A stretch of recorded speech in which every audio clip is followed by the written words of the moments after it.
बिस्मिल्लाहिर्रहमानिर्रहीम, अस्सलाम वालेकुम। Welcome back to my channel grand feast cooking vlog में आज हम बनाने जा रहे हैं आलू cutlet wrap. Back to school recipes के साथ, क्योंकि स्कूल में लंच का एक हमेशा से मसला रहा है कि बच्चों को आज लंच में क्या दिया जाए। तो डिफरेंट रेसिपीज़ मैं आपसे शेयर करें। आई होप कि आपको मेरी रेसिपीज़ अच्छी लग रही होंगी। इसका जो टोटेला है वो हम घर में ही रेडी कर लेंगे। उसके लिए मैंने आटा ले लिया है तकरीबन 2 कप के करीब। आटे को आपने बहुत अच्छे तरीके से छान लेना है। मेरा आटा थोड़ा सा फ़ाइन है, अगर आपके पास दूसरा आटा भी है तो आप उसका इस्तेमाल भी कर सकते हैं। इसके बाद हमने इसमें शामिल कर दिया है नमक तकरीबन 1 चाय का चम्मच हमने इसमें शामिल किया है। और फिर उसके बाद मेल्टेड बटर हम तकरीबन 2 खाने के चम्मच भर कर इसमें शामिल कर देंगे।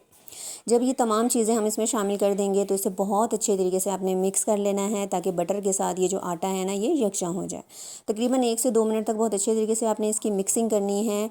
और जब ये अच्छे तरीके से मिक्स हो जाएगा तो फिर हम इसको गूंद लेंगे। ये रेसिपी भी बनाकर आपने बच्चों को लंच बॉक्स में ज़रूर देनी है। आई होप कि आपके बच्चों को ये रेसिपी बहुत अच्छी लगेगी। आप चाहें तो बनाकर इन टोटेला को आप स्टोर भी कर सकते हैं, और जो इसकी फीलिंग है उसको भी मैं स्टोर करने का तरीका आपको बताऊँगी। लीजिए, ये बहुत अच्छी तरीके से मिक्स हो चुका था। अब हम पानी ले लेते हैं। जिसमें बटर किया था उसी में मैंने पानी का भी इस्तेमाल किया है। पानी डाल दिया है, थोड़ा थोड़ा करके हम इसमें पानी शामिल करते जाएंगे और इसे बहुत अच्छे तरीके से हम गूंद लेंगे। नॉर्मल जैसे आटा होता है ना, वैसे ही हमने इसको गूंदना है। बस बहुत ज़्यादा ये सॉफ्ट नहीं करना हमने, और ना ही बहुत ज़्यादा हार्ड करना है। नॉर्मल सा हमने ये गूंद लेना है। जितना अच्छा आटा आपका ये गूंदा हुआ होगा उतने ही मज़े के आपके टोटेला भी बन जाएंगे।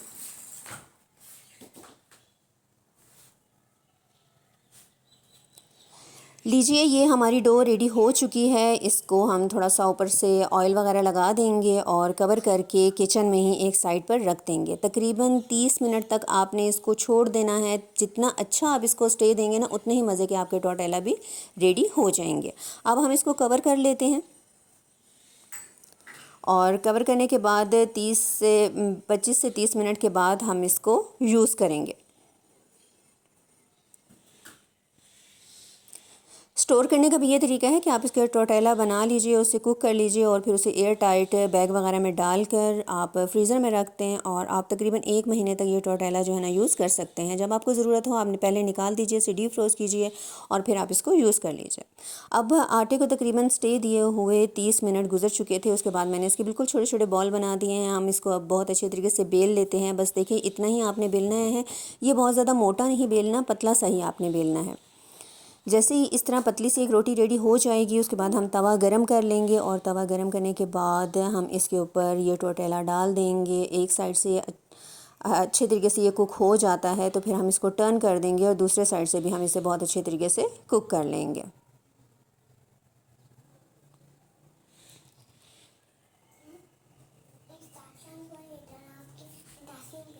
अब हम इसको पलट देते हैं।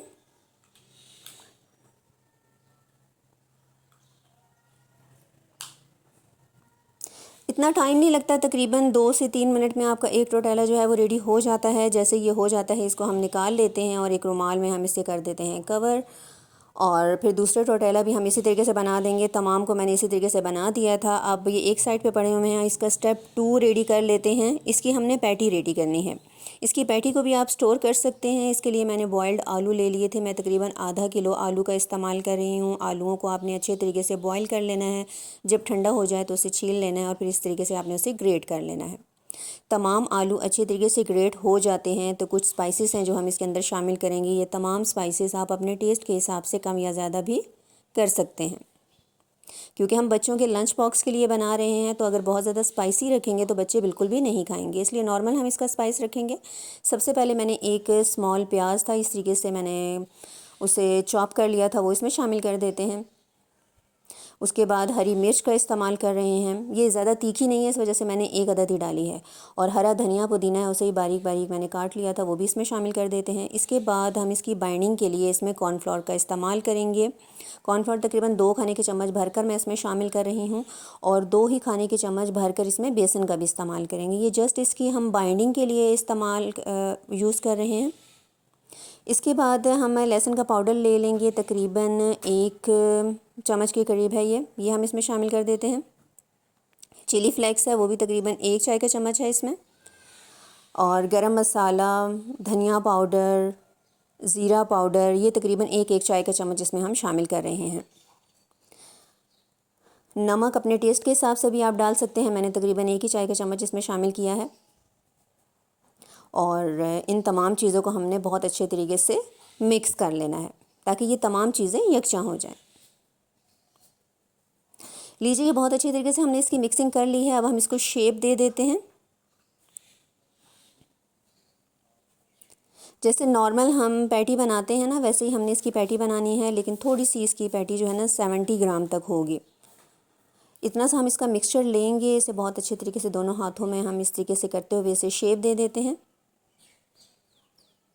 अपने हाथों को हल्का सा ग्रीस भी आप कर सकते हैं, और अगर ग्रीस ना भी करें तो इसका मटेरियल बहुत नॉर्मल सा है, आराम से आप इसकी पैटी रेडी कर सकते हैं। इस तरीके से आपने इसकी पैटी रेडी कर लेनी है। ये तकरीबन 70 ग्राम बनती है।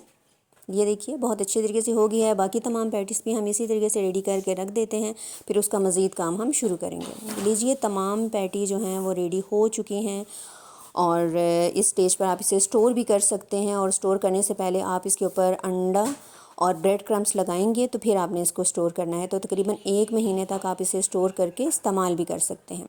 अब इसकी कोटिंग के लिए हमने अंडा ले लिया है। पहले हम अंडे में से डिप करेंगे,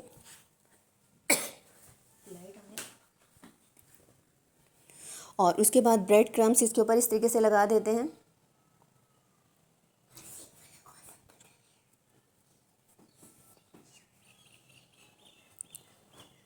लीजिए, ब्रेड क्रम्स भी बहुत अच्छे तरीके से इस पर कोट हो चुके हैं। फिर मैंने ऑयल ले लिया था। ऑयल को आपने बहुत अच्छे तरीके से गर्म कर लेना है, और फिर उसके बाद आपने स्लो टू मीडियम फ्लेम पर आपने इसको फ्राई कर लेना है।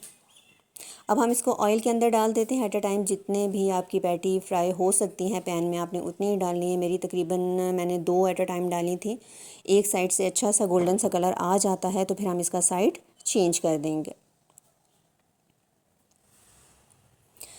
मीडियम फ्लेम पर आपने इसे कुक करना है, क्योंकि अगर आप बहुत ज़्यादा स्लो फ्लेम पर या हाई फ्लेम पर करेंगे तो वही बात है कि बाहर से तो वो कलर दे देगा, लेकिन अंदर से वो कच्चापन उसका हमें महसूस होता रहेगा।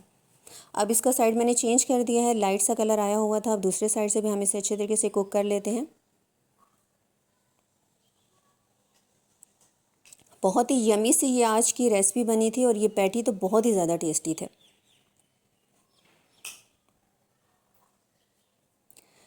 लीजिए, ये पैटी बहुत अच्छे तरीके से गोल्डन ब्राउन से हो चुके हैं। हम इन्हें निकाल लेते हैं। बाकी तमाम पैटी जितने भी आपने फ्राई करने हो वो आप फ्राई करके अपने साथ रख दीजिए। फिर उसके बाद हम इसकी असेंबलिंग करेंगे। तमाम पैटी मैंने रेडी कर लिए थे। अब हम इसकी असेंबलिंग कर लेते हैं। असेंबलिंग के लिए हमने अपना टोर्टेला ले लिया है, उससे एक साइड से हम कट लगा देंगे।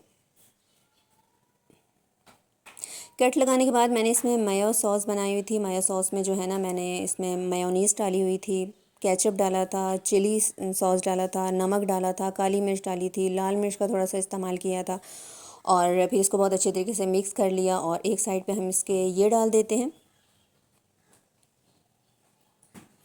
फिर उसके बाद जो हमने पैटी रेडी की थी वो भी हमने रख दी है। अगर आप चाहें तो इसमें चीज़ का स्लाइस भी रख सकते हैं, ये और ज़्यादा हेल्दी बन जाएगा।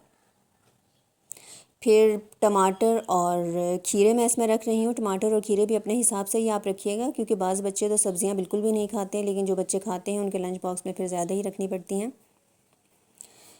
उसके बाद हम इसमें मस्टर्ड सॉस भी डाल देंगे। मस्टर्ड सॉस भी आपके टेस्ट पे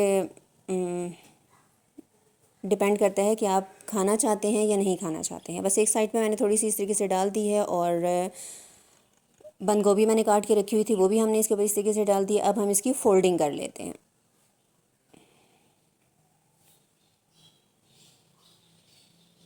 इस तरीके से हम इसको फोल्ड कर देंगे।